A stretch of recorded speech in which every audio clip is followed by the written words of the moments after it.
Assalamualaikum warahmatullahi wabarakatuh. Kembali lagi bersama saya Denny Murdianto di video Jurnal Harian Latsar CPNS Angkatan 10 tahun 2020 yang diselenggarakan oleh Puslatbang KDOD Samarinda. Materi kali ini adalah tentang pelayanan publik yang disampaikan oleh Ibu Veronica Hana. Nah, dalam penyampaiannya tadi kami diawali dengan mengerjakan pretest berisi soal-soal tentang materi-materi yang sudah kami lalui dan pemahaman awal kami tentang pelayanan publik. Selanjutnya beliau menjelaskan penilaian di proposal seminar rancangan aktualisasi yang akan segera kami laksanakan. Nah, sebelum membahas tentang pelayanan publik, beliau membagi kami menjadi beberapa kelompok dan membahas atau mereview tentang video yang saya dapat, yaitu tentang kepala sekolah di salah satu sekolah dasar di Kota Batu, di mana beliau merubah image sekolah yang awalnya tidak menjadi sekolah favorit, bahkan masyarakat di sekitar situ juga enggan untuk menyekolahkan anaknya di sekolah itu, hingga akhirnya dengan inovasinya berhasil membuat sekolah itu menjadi sekolah favorit, bahkan menjadi contoh bagi sekolah-sekolah lainnya. Nah, ibu kepala sekolah ini memulainya dengan merubah kedisiplinan para guru yang memakan waktu cukup lama, yaitu 3 bulan, sehingga akhirnya timbul kedisiplinan dari para guru. Kemudian beliau membentuk kelompok kerja guru di tingkat sekolah, di mana guru yang sudah berhasil menemukan pola pembelajaran baru, yaitu tanpa hanya dengan ceramah, itu mengajari atau sama-sama belajar dengan guru-guru yang lain agar tercipta suasana belajar yang menyenangkan bagi para peserta didik. Dan itu juga tidak hanya kerjasama dengan para guru, tapi juga sekolah meminta masukan dari masyarakat sekitar dan juga orang tua dari siswa, sehingga akhirnya ditemukan cara pembelajaran yang aktif, di mana siswanya lebih banyak presentasi tadi di dalam video saya lihat, dan juga siswanya juga mengaku senang dengan cara pembelajaran baru yang tidak hanya dengan ceramah. Selanjutnya juga ada peran komite di situ dan juga paguyuban. Mereka membuat kelas berkonsep di mana kelasnya digambar dengan materi-materi pelajaran dengan gambar yang menarik, sehingga dari tampilan kelasnya itu sangat menarik bagi siswa.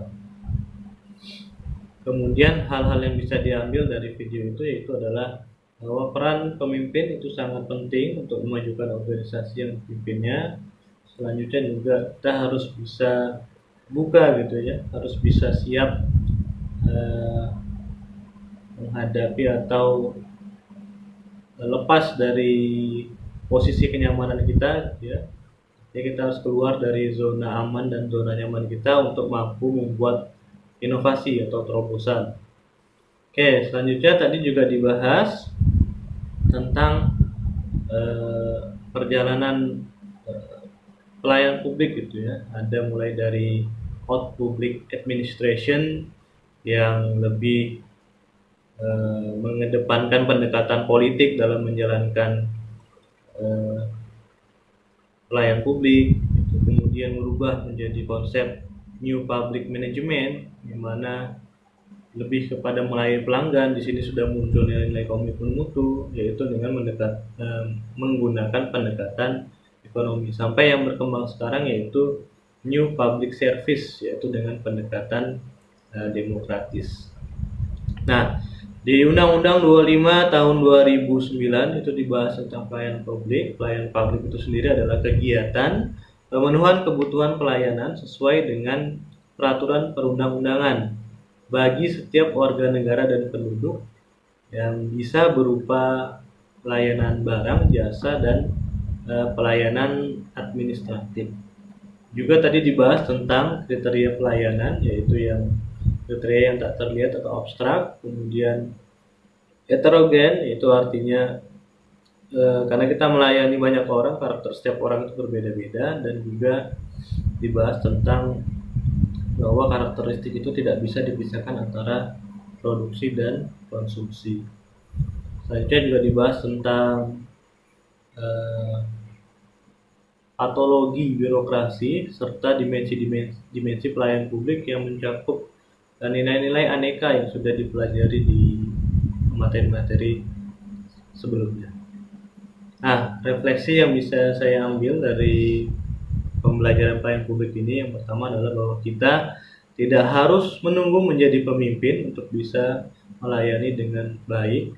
Kita bisa mulai dari sekarang. Dan juga satu hal, kata kunci tadi, bahwa pelayanan publik ini mungkin gampang untuk diucapkan gitu, tapi mungkin akan sulit untuk dilakukan.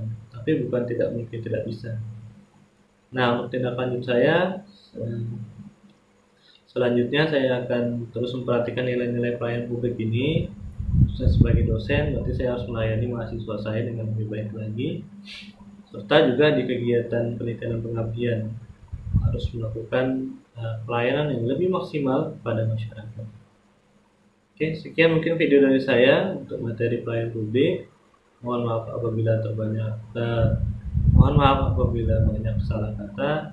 Saya akhiri. Assalamualaikum warahmatullahi wabarakatuh.